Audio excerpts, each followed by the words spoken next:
Hi, everyone. Daniel Forouzan, host of the Schmoozin with Forouzan podcast. Very excited about today's episode. Before I continue, let me just say please like, subscribe, comment. The feedback helps. It helps with the YouTube algorithms. Anyways, why is this episode cool? Because 15 years ago, I attended a lecture at Loyola Law School, and it was hosted by Mr. Parris, and it was about persuasion, in particular, trial persuasion based on nonverbal body language and subtle communications. And I'll be honest with you guys, I've actually done quite a bit of research in that world. How to hold your hands, where you put your hands, blah, blah, blah. But Mr. Parris is different, and I think the reason he's different is because he is completely obsessed with that stuff. And he shares nugget after nugget after nugget wisdom. And what's interesting is I was actually asking him about the lecture from 15 years ago when we were bringing up the topics. I thought to myself, he's probably changed his mind. It's 15 years later, whatever it is. He probably looks at the world differently. No, he doubled down on a lot of those skills. And what that tells me is that they probably work very well. We got through so many juicy nuggets of information that unfortunately I did not finish the podcast. We only got halfway through before he had to hop on the radio for another thing he was doing. He's also, in case you guys don't know, he's also the mayor of Lancaster. He runs the RX Parris Law firm. So the guy's clearly very busy. Hopefully we can snag him back for round number 2. Either way, whether you're a lawyer or whether you're a businessman or whatever it is you're doing, persuasion counts. Body language counts. So please enjoy. Hello, everyone. This is Daniel Forouzan with the Schmoozin with Forouzan podcast. I am here with Mr. R. Rex Parris, founder of the Parris Law firm, mayor of the City of Lancaster. Mr. Parris, how are you? I'm great. How are you? I'm not doing bad. I'm happy to have you here. We've had some history together that's going to show up in this podcast. Very excited to ask you a lot of questions. For those of you at home watching, I attended a trial seminar of Mr. Parris maybe 12 years ago. And a lot of the stuff that I learned at that seminar, not only will we discuss today, but I've kept it with me this whole time, which probably implies it was worth remembering. But before we get into the nitty-gritty of trial, I wanted to start with some basics because you have an interesting position. You're both the founder of a law firm in Lancaster and you're the mayor of Lancaster. So let me start with just simple stuff. How did you get started in the law? Well, when I was 18, I was standing in front of a judge. I had about 8 tickets I didn't think I needed to appear on. And I'm standing in front of a judge and he sentences me to jail. It was the most mind-numbing terror is the only way to describe it. I'm 69 years old. I've been through a lot of stuff. Nothing was as terrifying as that. I've been shot, for heaven's sakes, very trying circumstances, that come with being 69, but nothing was as terrifying as that, standing in front of that judge. And I just, I dropped out of high school and I was a bit of an asshole. And of course, some people would say I still am, but I decided at that moment that I was going to do whatever was necessary to get on this side of the bar instead of the side I was on, And I grew up in wretchedly poor, and I was, one of the reasons I dropped out of high school is I was a busboy at a restaurant where my mother worked, and she was always pointing out who the players in town were, who were the people with power. And so I had a pretty good idea of how it worked from that experience. So, it wasn't much to me, power means safety. My family is safe. And that's how it happened. Power means safety. I like that. That is interesting. Let me ask you, how did that segue into doing personal injury law specifically? Well, in law school, I had a torts professor who told us how much money we were going to make. And that's really what started the process. But I was born for it, actually, in some respects. One of the reasons we were so poor growing up is my father was in a motorcycle accident and lost his leg. And this was pre-ADA. He immediately lost his job with it. And people didn't hire cripples. They'd actually say that to him. And and so the background was there. once I started doing it, I knew that's where I needed to be. That's interesting. So you get up in front of a judge, you have these 8 tickets, jail is in the question. And this is the same person whose father had lost his leg. And lo and behold, not only you go into law, but you end up doing personal injury. It's interesting to me how that story came together, but there's still one piece that's missing. How did you end up becoming the mayor of Lancaster as well? Well, first of all, I married the most brilliant person I've ever met. And so I was fortunate. She ran the office, she makes business decisions. I don't know what bank we use, So I had I had more time than most people have. Mm. And right, in a relatively short time, we were making more money than we ever dreamed we would make. And so I was behind the scenes in the local political process. It was most of the elected positions in the Antelope Valley were influenced at my kitchen table, only because I had the biggest kitchen table. I mean, that's why we use mine. But it was because we could raise the funding. I mean, there's no secret about it. And at somewhere along the line, my wife told me, okay, when the kids go to college, when the last child goes to college, you can be mayor if you want to. Now, she forgot she told me that, and I didn't forget. So I filed to be mayor after Kale went to college. She was livid, absolutely livid. I didn't talk to her about it. But hey, I did talk to you about it. It was 20 years ago. Carries away 20 years later. And so, but the reason I did it was, by that time I was really, I mean, I've always been involved in the community, and I didn't like who was going to take over the city if I didn't run. At that time I had about an 85% name identification in the Valley. And so it really was, if we were going to hold it, I was going to have to hold it. But I was also, heavily involved in cognitive science by then. And I really wanted a place to practice. You don't go to trial that often. But the skill sets I use in a courtroom are exactly the same skill sets I use as mayor. I'm constantly having to stand up in front of a hostile crowd and make them a friendly crowd. And there's a skill set you can develop to do that. It's not hard once you know it. Driving is not hard once you've driven for 500 hours, because that's how long it takes to develop unconscious competence in most things. That was one of the reasons. And, I thought I would have a positive impact on the community. But once I got in, it was, damn, it is the best. There's so many things you can do.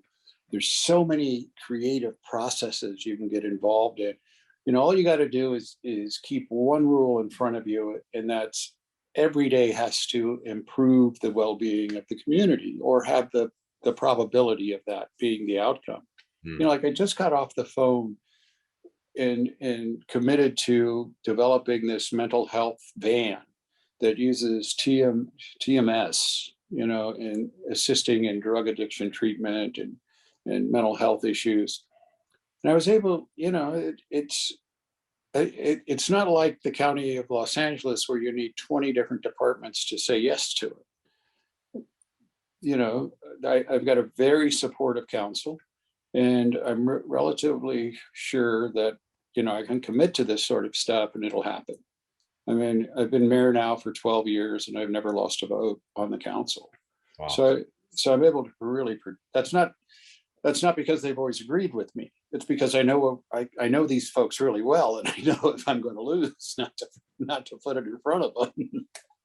So it really doesn't mean what it sounds like it means. But something like this, there's no doubt in my mind they'll do it. I remember before I came into your office to meet you at a certain point, I was at a local Subway, and a bunch of police officers were there.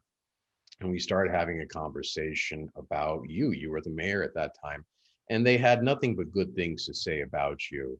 And one thing you said that caught my interest, you said, I wanted this position because I didn't necessarily trust, someone else in this position, whether they would do what the community needed done.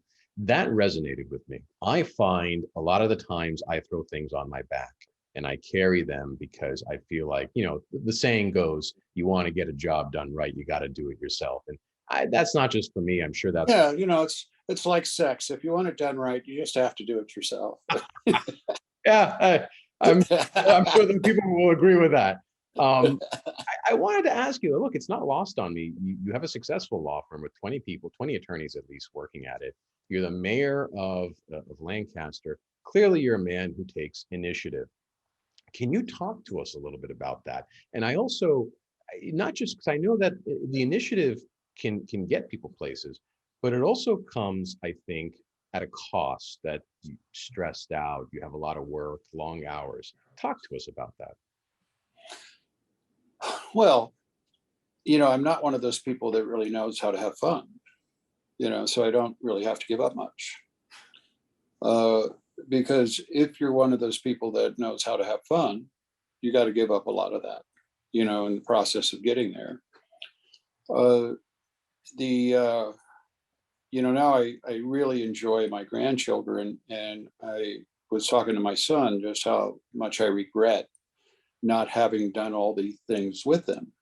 I mean, to this day, I don't have working hours. I start working when I get up, and I work until I can't work or can't stay awake, or until I can no longer function cognitively sufficiently to work. And then I vegetate and go to bed. I mean, but fun is really not part of the repertoire. And we were talking about that, and he goes, "Yeah, you say that now, but look at the choices we have. Look at what your children get to do. They wouldn't be able to do that if you hadn't made those choices. And yeah, you have incredible satisfaction from the grandkids, but would you have had you not made those choices?" So that's a different perspective, and that was just yesterday we were having that conversation. It requires a tremendous amount of work. And anymore it's hard to do that. My wife did all of the personnel decisions. She did all of the tax decisions. She does all of the business decisions. And I trust her completely. In fact, we have an agreement that if something were to blow up and we got divorced, neither one of us will go to a lawyer. We'll decide on the accountant and we'll make the split. I mean, that's a level of trust.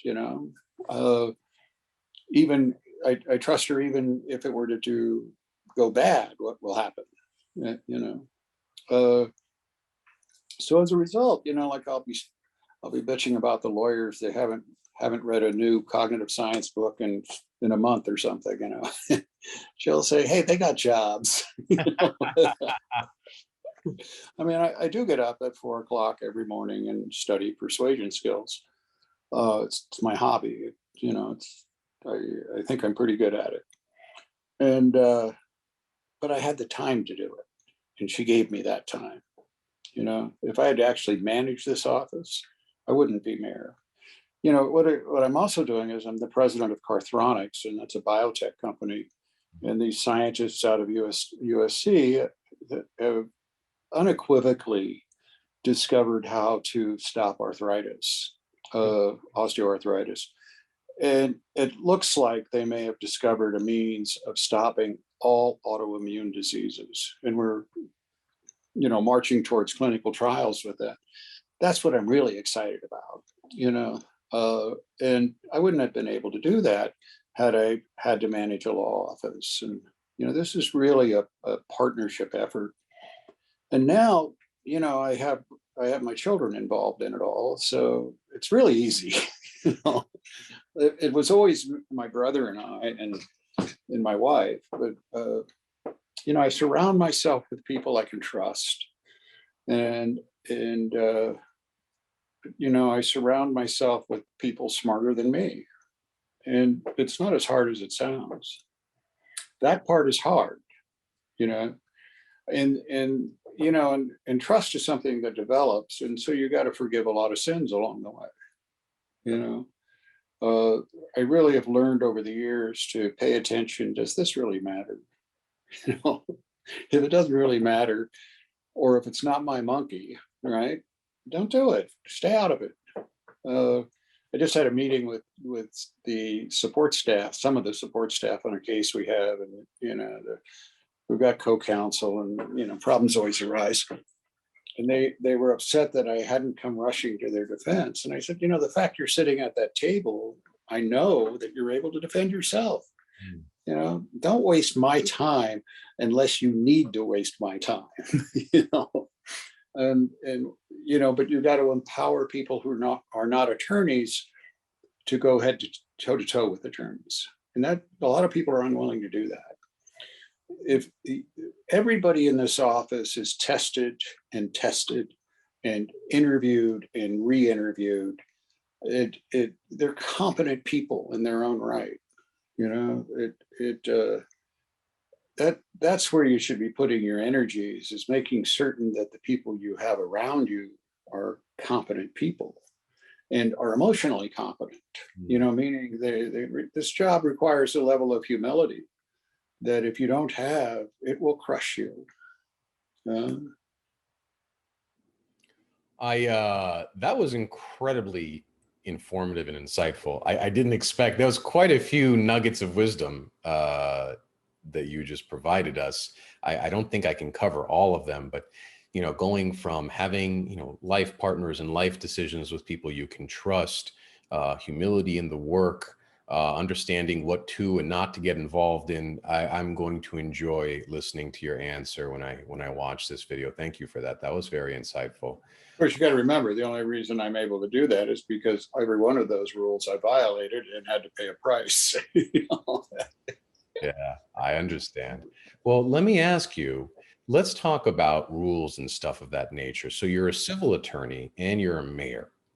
Are there any considerations that you have to make in either practice? Is there any conflicting issues that you have to take into consideration? Well, sometimes, the defense lawyers get upset when the jurors ask for my autograph or ask to take their picture with me.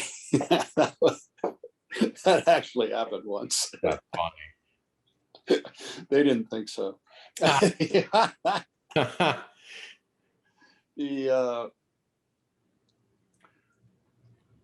There's cases you don't take, obviously. I can't sue the city. I got to be very careful of conflicts. But I have people that are good at that, and they do that, and they watch it. I think that it's certain, one of the considerations my wife had when I ran was she thought it was going to hurt the practice. It was the best thing we ever did. It really benefited the practice. It pisses people off sometimes. Like I was involved in the Voter Rights Act case against the neighboring city of Palmdale, and I was taking the deposition of the Palmdale mayor, which resulted in a perjury conviction. People thought that was unseemly. I reminded them, I just asked the questions. So I'm being a little flippant about it. Yeah, there's, but I choose to decide what problems I'm willing to live with and which ones I don't. And just a year ago, my son is deposing the new mayor of Palmdale, who wants to go outside and punch him out. Oh, no. And it was kind of interesting because that same guy used to be his scoutmaster. Oh, that is interesting. There's still a small town aspect to this place that's really kind of enjoyable. I don't know, I've just had a wonderful life being a lawyer. And had I not been a lawyer, it would not be nearly as wonderful. It's been an exciting life. And I think we've had a huge impact. Being a lawyer gives you the ability to have a huge positive impact. And as we walk into climate extinction, we're going to need lawyers willing to do that. But it does require an ability to bear the laughter. You know, half the stuff I do sometimes I think is we do a lot of stuff that's never been done before. And sometimes judges are very scornful of that. You got to be able to bear the scorn, you know, and there's a lot of reasons why we're genetically built not to bear it. And what I mean by it, by bearing it, it's not that it's not painful. It's excruciatingly painful at times, but I can bear it better than anybody else I know. You know, and I think that comes from having dropped out of high school and standing in front of judges and, you know, getting shot, things like that. I can bear it. Interesting. Let's talk about some of those things that you do in the courtroom. You know, I remember that lecture that I attended, and it's not lost on me. I see that cognitive science book right behind you. I remember that it's the one below the photo. It says the cognitive neuroscience. Yeah, that one right there. That one, yeah, that's the first one I read. Ah, okay, wonderful. And I remember that seminar at Loyola Law School like it was yesterday. We talked about SETMET. We talked a lot about body language. Just to cue the audience in a little bit about how this went, let me just remind everyone or inform everyone. One of the things Mr. Parris had shown me, and to this day, I remember this stuff, is speaking to people with a raised eyebrow has a different impression than speaking to people with a not raised eyebrow. And there was other body language that we discussed. One of the things Mr. Parris showed me, and we'll get into whether or not he still does these things and the value in them, but when he would speak with the jury or when he spoke with us, his hands would go back and forth like this, and there was a reason. No. They never go back and forth like that. Oh, correct me. Because you're pointing. Never point. You know, mommy pointed at you, daddy pointed at you when you're in trouble. No, don't do that. You know? How did you do it? What was this? You do it open-handed. Ah. You know, and it's a slow, you know, just I don't even think about it when I do it, but what it is, it's one of those gestures we have as human beings signaling to the other person we are aligned. We are allies. We're on the same team here. And it's a powerful gesture.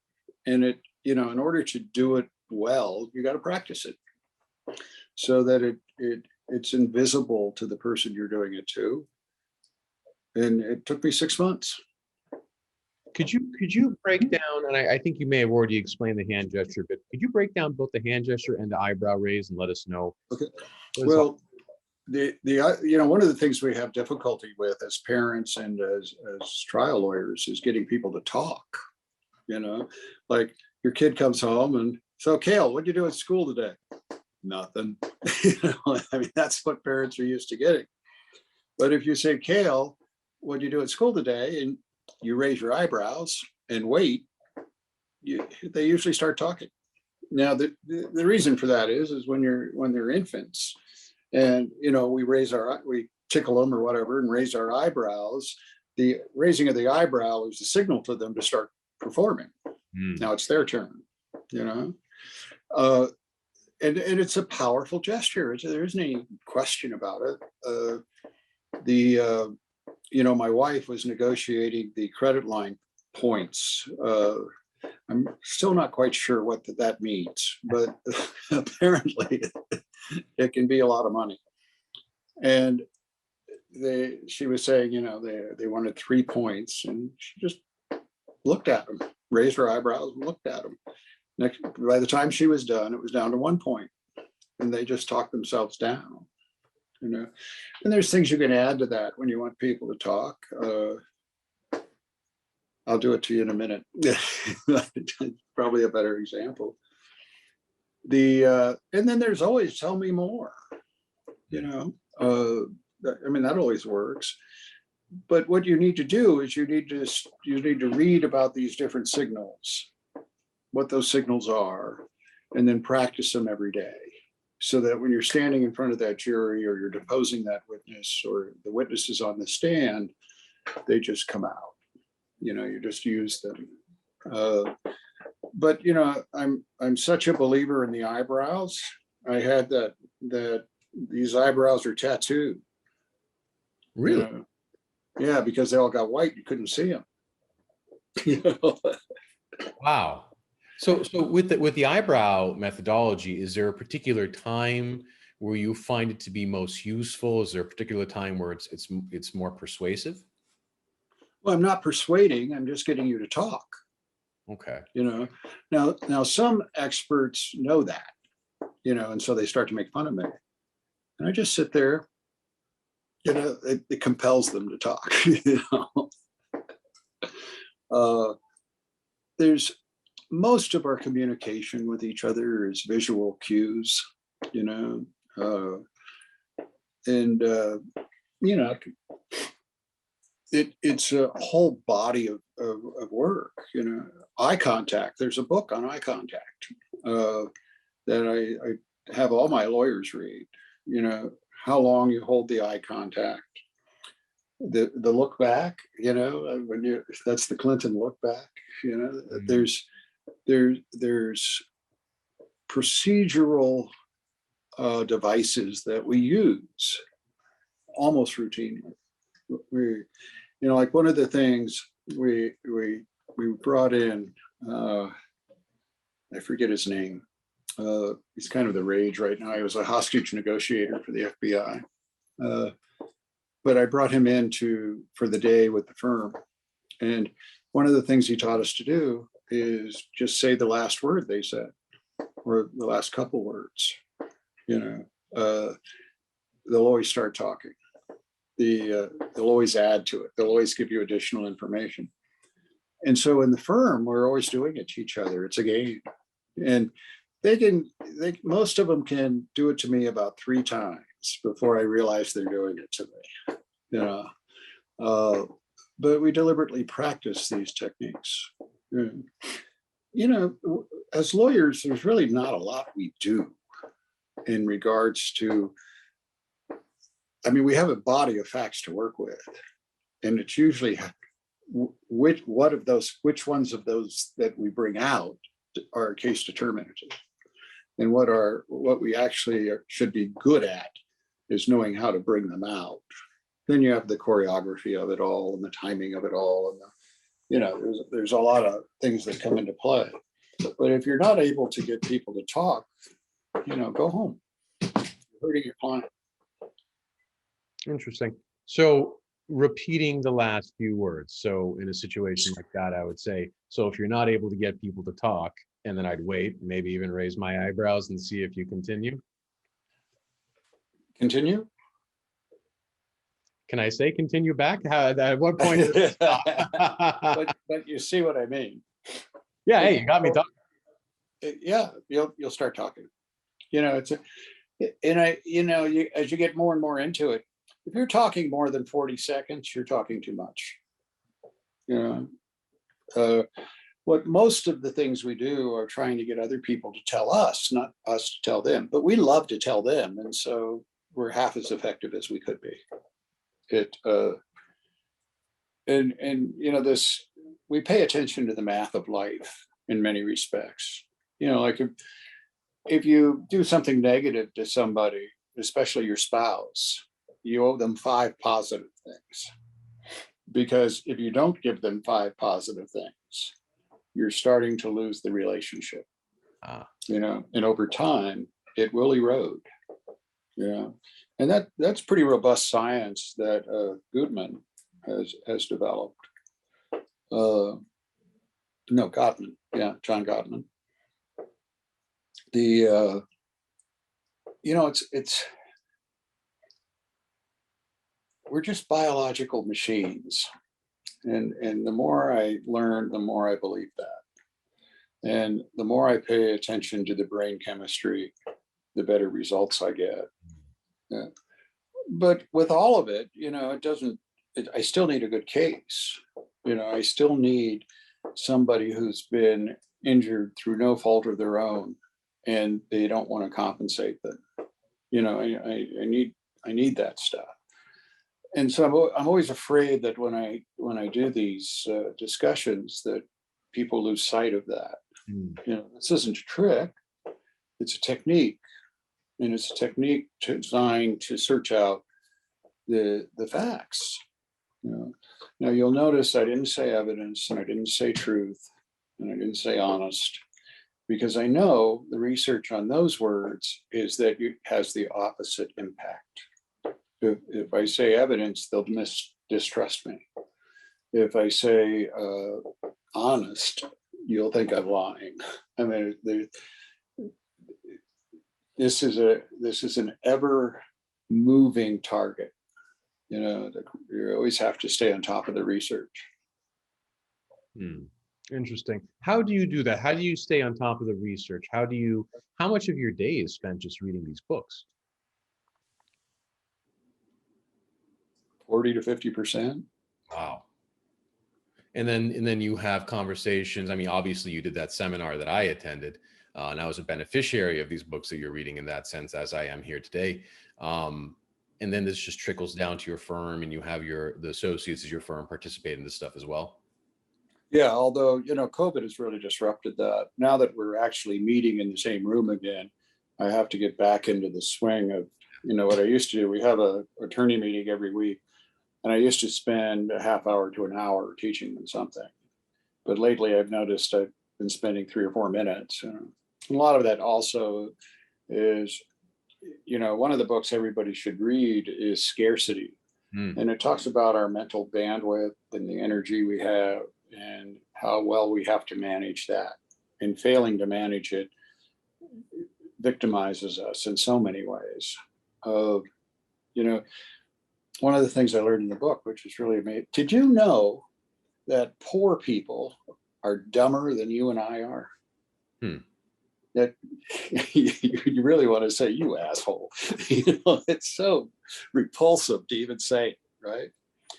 But it's absolutely true. And the reason I know it's true is because when you take poor people and bring them to a middle class income, their IQ goes up 10 to 15 points.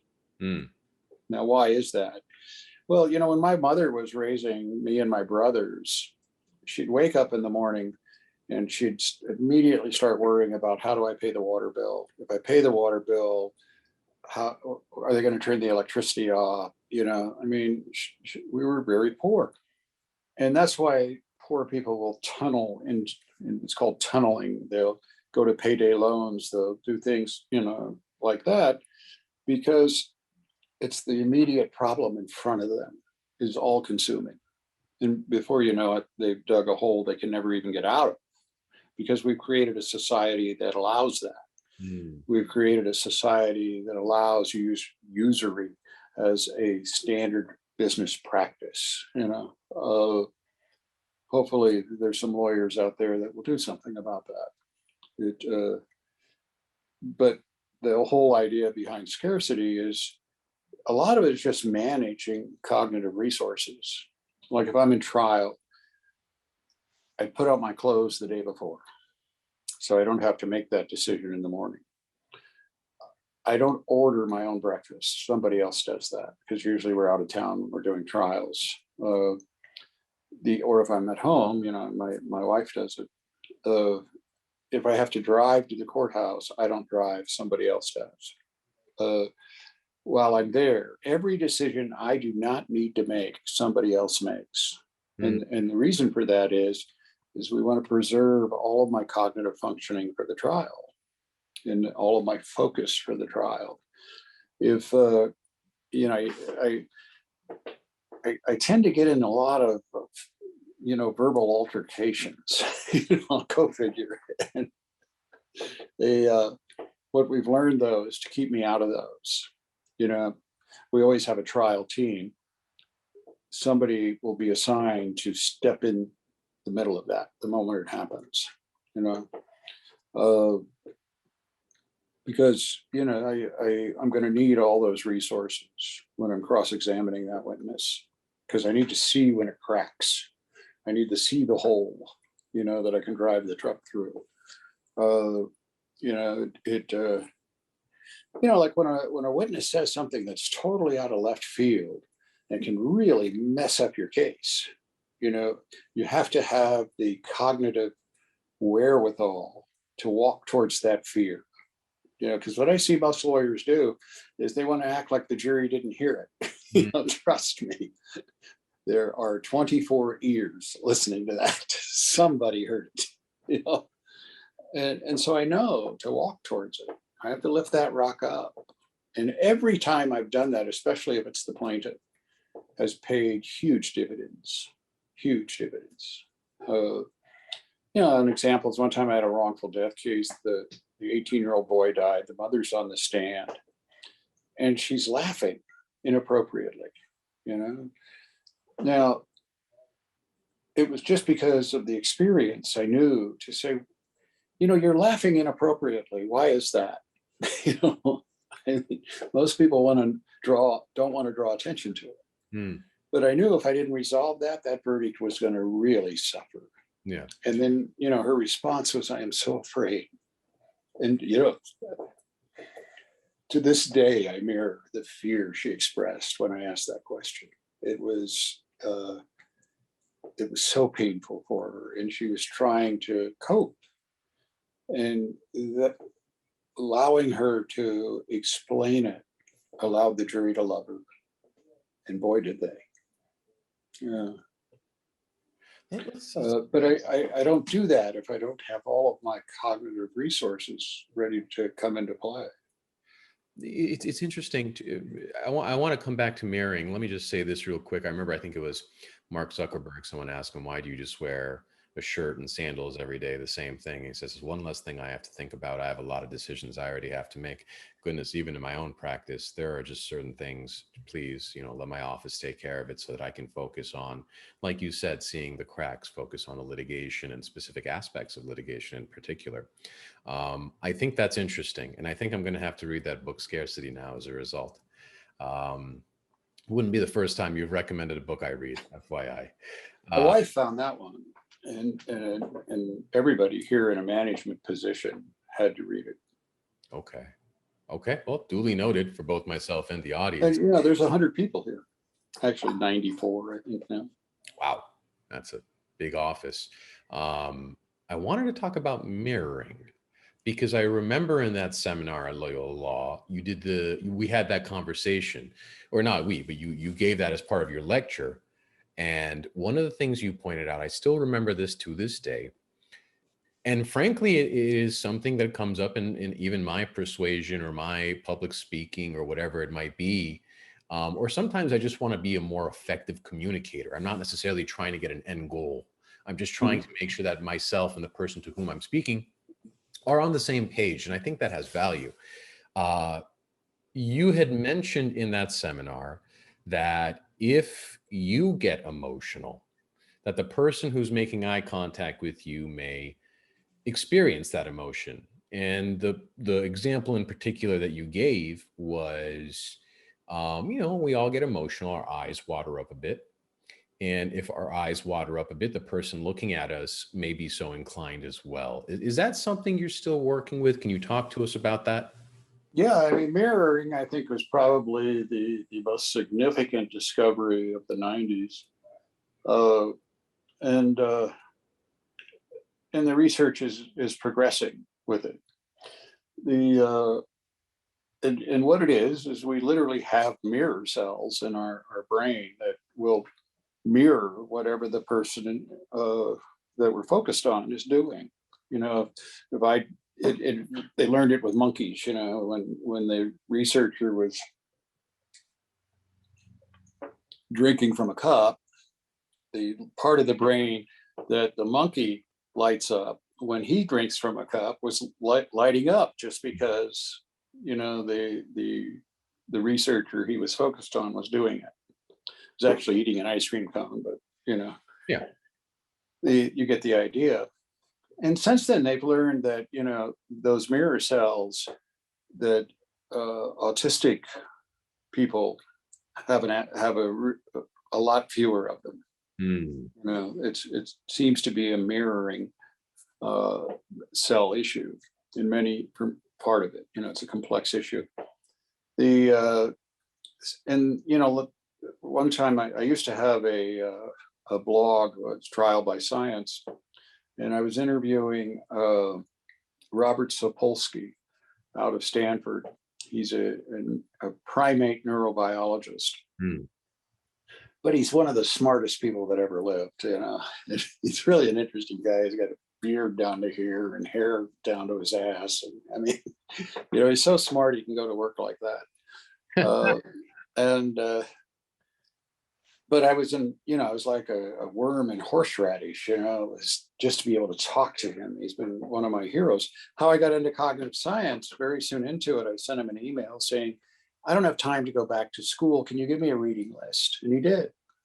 And I've been slogging through that list up until now. It's really hard. And so now I'm interviewing him. And he had just written the book, Behave, Humans at their Best and Their Worst. And so we're going on, and it was supposed to be 20 minutes. I'm in hour 2. And I said, oh, wait a minute. You got to tell me something that lawyers can use. And he said, I've never understood why lawyers get angry in front of the jury, or they start crying in front of the jury. They emote in front of the jury. I've never understood that. And he goes, because it hurts you. It doesn't help you. You can certainly, the jury will certainly mirror you. Like I can make at least some of the jury cry in any opening. And part of that is, in law school, I got in a fight and I had a brain injury. And so I have emotional abilities. I emote very quickly, and I used to think that I was really hot being able to do that until he explained what I was really doing. He goes, people don't like to feel bad. What a revelation that is, right? People don't like to be angry. And when you're the source of that, when you're the causative agent of that, they will turn to the other side. And I got to tell you, every time the jury cried in one of my openings, the verdict was very disappointing. But now I know why. I know why that is. One time we had a case and I'm doing the closing, and before we did it, my brother's telling me, don't get angry, don't blah blah blah, and of course I didn't listen to him. And the verdict was a nice verdict, but I'll never forget him saying, and then Rex got angry and threw half of it away. And now I know he was right. That's exactly what I did. I want to attract jurors. I want them to feel safe in my corner. I don't want them to feel bad. And then, when we were doing facial expression analysis with a computer algorithm, it was called Emotion I was working with, and we had the franchise for juries, for using it for jury research until Apple bought them out. They sent me half of my money back, but anyway. But I was well along into the research with them, and what we discovered was, and then we poll them, we survey them, we encapsulate the trial into an hour presentation, and then we poll them and survey them in regards to what the verdict would be, and we did it with hundreds of people on the internet. And one of the things that consistently occurred was, if they were exhibiting fear, anger, or sadness during my closing, the verdict suffered. So now we pay very close attention to the choreography of when I bring those emotions out. And I always let the witness bring them out, not me. And I know a lot of really great lawyers that get great results that get angry all the time. But I would submit to you, their verdicts are in spite of that, not because of that, because it makes so much sense. And then he also told me, he said, well, why are you always looking for empathetic people? And that was the tone of voice he used. He found that very odd.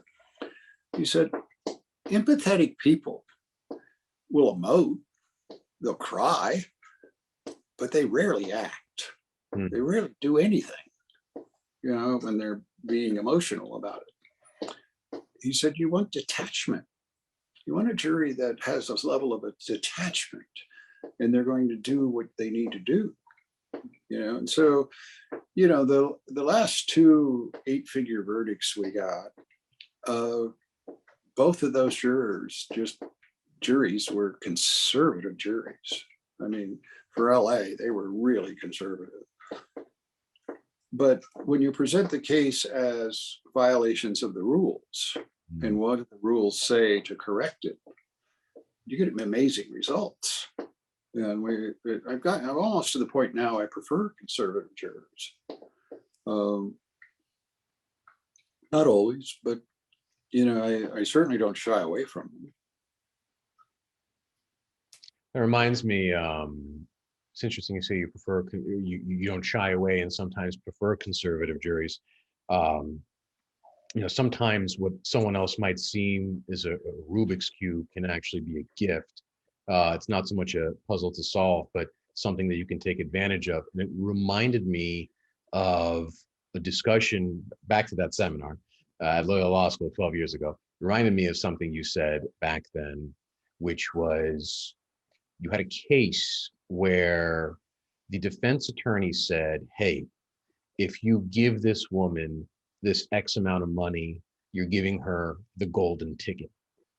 And Lotto ticket. Okay, there we go. 12 years, my memory is a little rusty. But the notions stay with me. And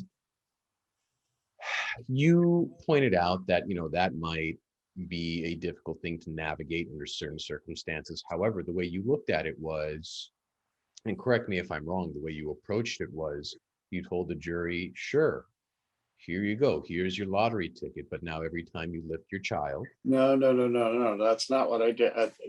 Correct. You really got to get into the first person with that one, but it's called a reversal. What you're looking for is take their metaphors and reverse them. It's very impactful when you do that.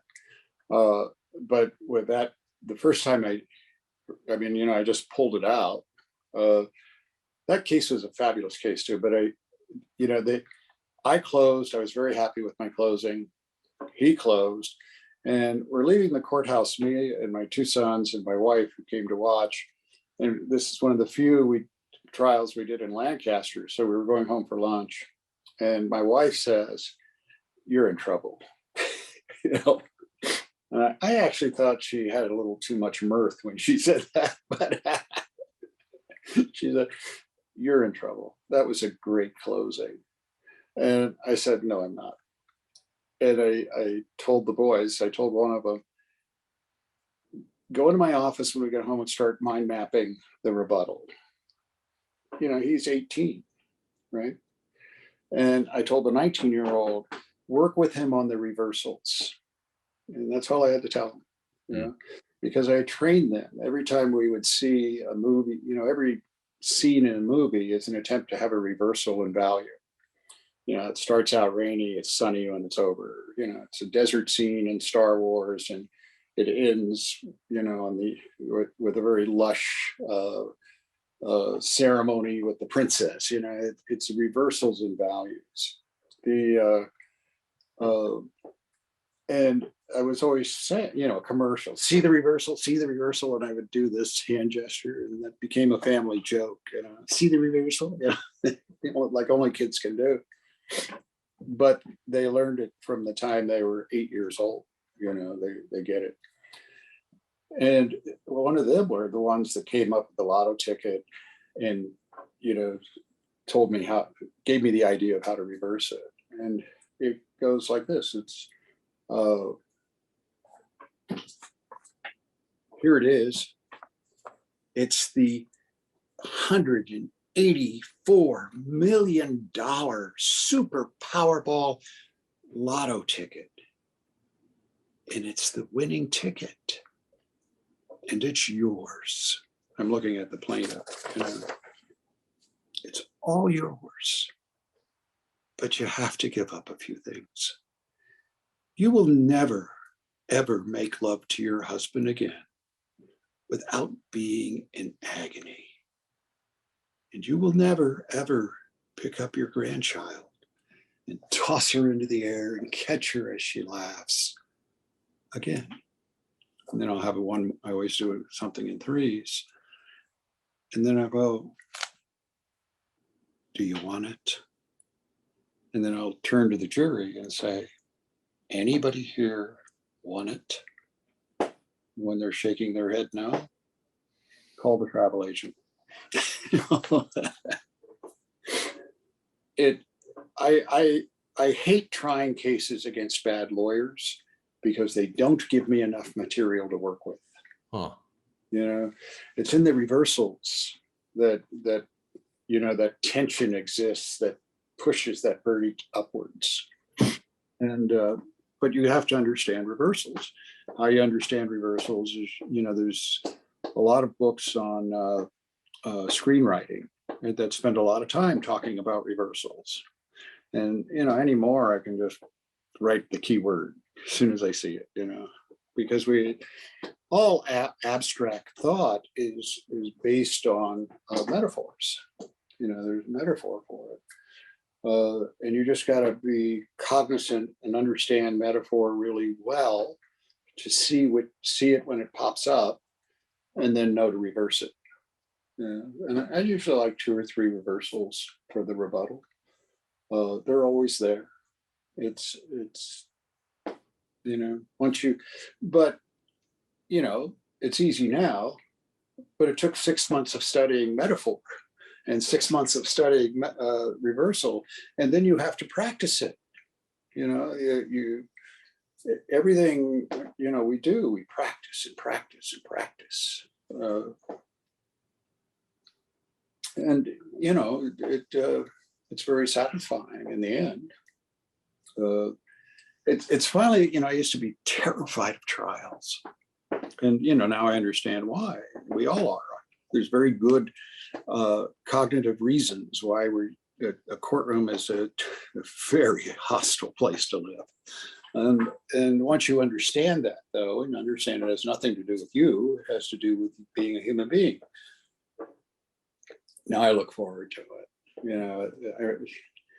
We're doing a trial, and the boys were up in we stay at the Omni when it's downtown, and we're having breakfast at the Omni, and they're just beside themselves about something the defense did over the evening. You know how they always like to serve shit on you, email it to you at night, and they're just distraught.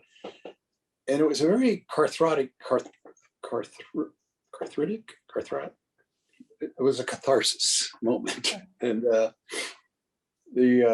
because I realized, and I told them, I said, I don't know how this is going to happen, but I know by the end of the day, this will benefit the case, not hurt it.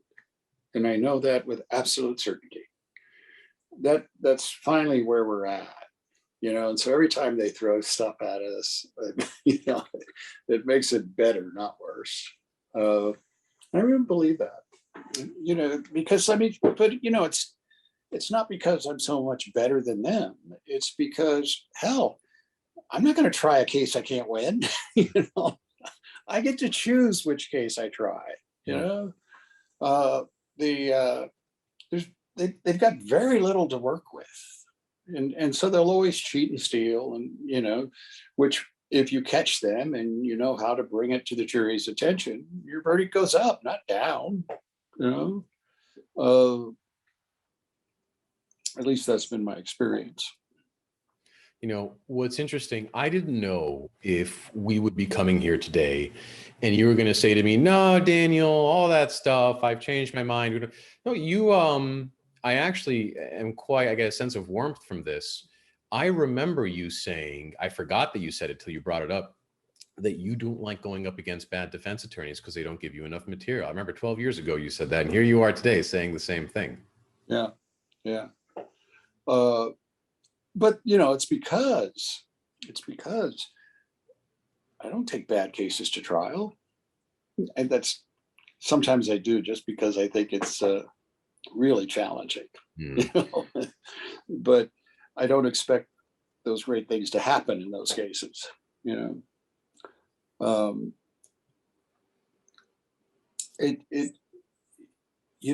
when the first 20 years of this business were just absolute misery, absolute misery. The second 20 years, it's heaven, because I now have the skill sets, you